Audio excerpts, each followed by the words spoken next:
മാ മിൻ മുസ്ലിമിൻ യഖ്രിദു മുസ്ലിമൻ ഖർദൻ മർറതൈൻ ഇല്ലാ കാന കസദഖത്തിൻ മർറ. കടം കൊടുക്കുന്നത് നന്മയുടെ വഴികളെ സംബന്ധിച്ചാണ് നമ്മൾ പറയുന്നത്. ദാനം ചെയ്യുന്ന പോലെ തന്നെ കൂലിയാണ് ഒരാൾക്ക് കടം കൊടുക്കുന്നത്. മാ മിൻ മുസ്ലിമിൻ യുഖ്രിദു മുസ്ലിമൻ ഖർദാ.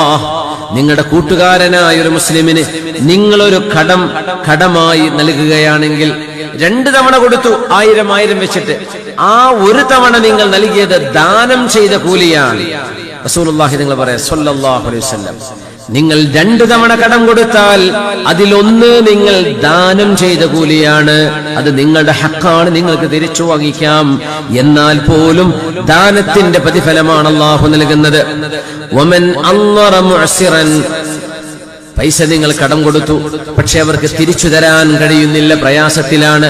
അങ്ങനെ പ്രയാസത്തിലുള്ള ഒരാൾക്ക് നിങ്ങൾ സമയം കൂടുതൽ അനുവദിച്ചു കൊടുക്കുകയോ ഔ വളഅ അൻഹു, അല്ലെങ്കിൽ എനിക്കത് തിരിച്ചു തരേണ്ടതില്ല എന്ന് പറഞ്ഞ് ആ കടം നിങ്ങൾ വൈവ് ഓഫ് ചെയ്യുകയോ ചെയ്താൽ, ഒഴിവാക്കി കൊടുത്താൽ, അദല്ലഹുല്ലാഹു ഫീ ദില്ലിഹി യൗമ ലാ ദില്ല ഇല്ലാ ദില്ലഹ്, അല്ലാഹുവിന്റെ തണലല്ലാതെ ഒരു തണലുമില്ലാത്ത മഹ്ശറയുടെ മൈതാനത്ത് അല്ലാഹു നിങ്ങൾക്ക് തണൽ വിരിക്കുമെന്ന് റസൂലുള്ളാഹി സ്വല്ലല്ലാഹു അലൈഹി വസല്ലം.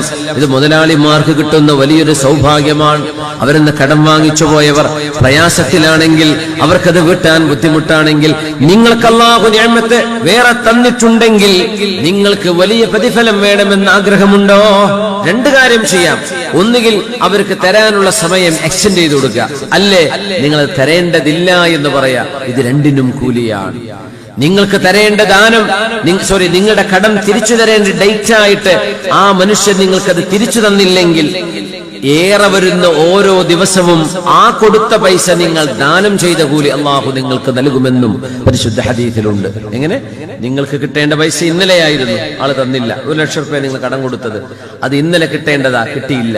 ഇന്നു മുതൽ എത്ര ദിവസം അത് ഡിലേ വരുന്നോ ആ ഓരോ ദിവസവും 1 ലക്ഷം നിങ്ങൾ അല്ലാഹുവിന് വേണ്ടി ദാനം ചെയ്ത കൂലിയുണ്ടെന്ന് മഹാനായ റസൂലുള്ളാഹി സ്വല്ലല്ലാഹു അലൈഹി വസല്ലം. അതുകൊണ്ട് നമ്മുടെ മഹല്ലുകളിലൊക്കെ പലിശരഹിത വായ്പാ പദ്ധതികളൊക്കെ ഉണ്ടോ? അവിടെ ഉണ്ടോ? ഇല്ലെങ്കിൽ നമുക്കൊന്ന് ആരംഭിക്കണം അതൊക്കെ. കാരണം ഏതിനും തൊട്ടതിനും പിടിച്ചതിനും പണയപ്പെടുത്താൻ വേണ്ടി ബാങ്കിലേക്ക് ഓടുന്ന ഒരു കാലമാണ്. പച്ചയായ ഹറാം, ഒരു സംശയമില്ല. പലിശ എത്ര കുറവുണ്ടെന്ന് നമ്മൾ ആലോചിക്കുക. കോട്ടൊക്കെ പോണോ, ചെമ്മാട്ട ബാങ്ക് പോണോ, തിരങ്ങാടി പോണോ, അങ്ങനെ നമ്മൾ ആലോചിക്കുക. എന്തേ അവിടെ ഇച്ചിരി കുറവുണ്ട്? ഈ കുറവെന്ത്? പലിശയിൽ കുറവുണ്ട്. പലിശ ഇല്ലാന്നല്ല, പലിശ ചെറുതും വലുതും പലിശ തന്നെയാണ്. ഒരു മനുഷ്യൻ പൊരുത്തപ്പെട്ട് പറയാം, എനിക്കൊരു കുഴപ്പമില്ലല്ലോ, ബാങ്കിന് ഞാൻ പൊരുത്തപ്പെട്ട് കൊടുക്കുകയാണ്, എന്നാലും അത് ഹറാമാണ്. ഹറാം തന്നെയല്ലേ, നമുക്ക് പൊരുത്താന്ന് വിചാരിച്ചിട്ട് അല്ലാഹു വേണ്ടെന്ന് പറഞ്ഞത് വെക്കാൻ പാടില്ല. അതുകൊണ്ട് നമ്മുടെ മഹല്ല് സംവിധാനങ്ങളിലൊക്കെ ഈ പലിശരഹിത വായ്പാ പദ്ധതികൾ, അതിന്റെ ചില റൂൾസ് ആൻഡ് റുട്ടീൻസ്, അതിന്റെ ടേംസ് ആൻഡ് കണ്ടീഷൻസ് ഒക്കെ നിങ്ങൾ വെച്ചുകൊണ്ട് തന്നെ ജനങ്ങൾക്ക് പെട്ടെന്നൊരാവശ്യം വന്നാൽ ഒരു ചെറിയ സംഖ്യയെങ്കിലും വായ്പ എടുക്കാൻ പറ്റുന്ന വിധം, ഒരാൾ ഒരു ചെറിയ ബുദ്ധിമുട്ട് വരുമ്പോഴേക്കും ഒരു പലിശയിലേക്ക് തള്ളിവിടാത്ത രീതിയിൽ അതിനെ സഹായിക്കണം. അതിനുള്ള സംവിധാനം നമ്മുടെ മഹല്ലുകളൊക്കെ ഒന്ന് ആലോചിക്കണം, അനിവാര്യമാണ് എന്ന് സാന്ദർഭികമായി സൂചിപ്പിക്കാം. സുഹൈൽ ബക്കറ്റേറ്റ് വന്നിട്ടുണ്ട്. ബിസ്മില്ലാഹിർ റഹ്മാനിർ റഹീം. അല്ലാഹു ബർക്കത്ത് ചെയ്യട്ടെ. നമ്മുടെ ഈ പരിപാടിയുടെ ചെലവും അത് കഴിഞ്ഞ് നമുക്ക് മദ്രസയുടെ കെട്ടിട നിർമ്മാണവും ഒക്കെ നടക്കാൻ പോവാണ്. എല്ലാവരും ഇപ്പൊ നിങ്ങൾ മദ്രസ കൊടുക്കാനുള്ള കയ്യിൽ ഉണ്ടായിക്കൊള്ളുന്നില്ല, എന്നാലും ആ വിഷയം അറിയിക്കുകയാണ്. നമ്മുടെ പ്രവർത്തകർ വന്ന് കാണുമ്പോഴേ കാര്യമായിട്ട് ആ വിഷയത്തിൽ സഹായിക്കണം. അല്ലാഹു റബ്ബുൽ ഇസ്സത്ത് നമ്മുടെ പദ്ധതി ഒരു ഭാരവുമില്ലാതെ പൂർത്തിയാക്കാൻ അല്ലാഹു തൗഫീഖ് ചെയ്യട്ടെ. നമുക്കൊക്കെ ജീവിതത്തിൽ ഒരുപാട് ആളുകളോട് കടപ്പാടുകളുണ്ട്. നമ്മളെ കടന്നു സഹായിച്ച ആളുകളുണ്ട്. അല്ലാഹുവേ, അവർക്കൊക്കെ നീ അനുഗ്രഹം ചെയ്യണേ റബ്ബേ. അല്ലാഹു അവർക്കൊക്കെ നീ വലിയ നിഅമത്ത് കൊടുക്കണേ പടച്ചവനെ. അല്ലാഹുവേ, പ്രയാസഘട്ടങ്ങളിൽ ഞങ്ങൾ ഓരോരുത്തരെയും കൈപിടിച്ചവർ, അല്ലാഹുവേ, നാളെ സിറാത്തിൽ നീ അവരെ കൈപിടിക്കണേ തമ്പുരാനെ. അല്ലാഹുവേ, നാളെ സ്വർഗ്ഗത്തിലെത്താനുള്ള ഭാഗ്യം അവർക്കും കൂടെ ഞങ്ങൾക്കും നീ തൗഫീഖ് നൽകണേ തമ്പുരാൻ. നമ്മൾ ദുആ ചെയ്യണം മുഅ്മിനീങ്ങളെ, അത് വലിയൊരു നിഅമത്താണ്. ആളുകൾ കടം വാങ്ങിച്ച് ആ കടം തിരിച്ചു കൊടുക്കാതെ വന്നതിന്റെ പേരിൽ എത്രയോ മുതലാളിമാർക്ക് കടം കൊടുക്കാൻ മടി വന്നിട്ടുണ്ട്. എന്തേ? കടം കൊടുത്താൽ തിരിച്ചു കിട്ടൂല.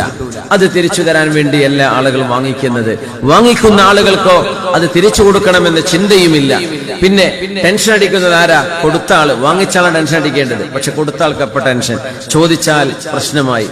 നിന്റെ പൈസ നീ തിരിച്ചു തന്നില്ലല്ലോ, അത് എപ്പോഴാ തരുന്നത് എന്ന് ചോദിച്ചു കഴിഞ്ഞാൽ പിന്നെ അത് വഴക്കായിട്ട് മാറാണ്. ഒരു മനുഷ്യൻ ചെയ്ത ഉപകാരത്തിന് ഇങ്ങനെയാണോ നമ്മൾ തിരിച്ചു മറുപടി പറയേണ്ടത്?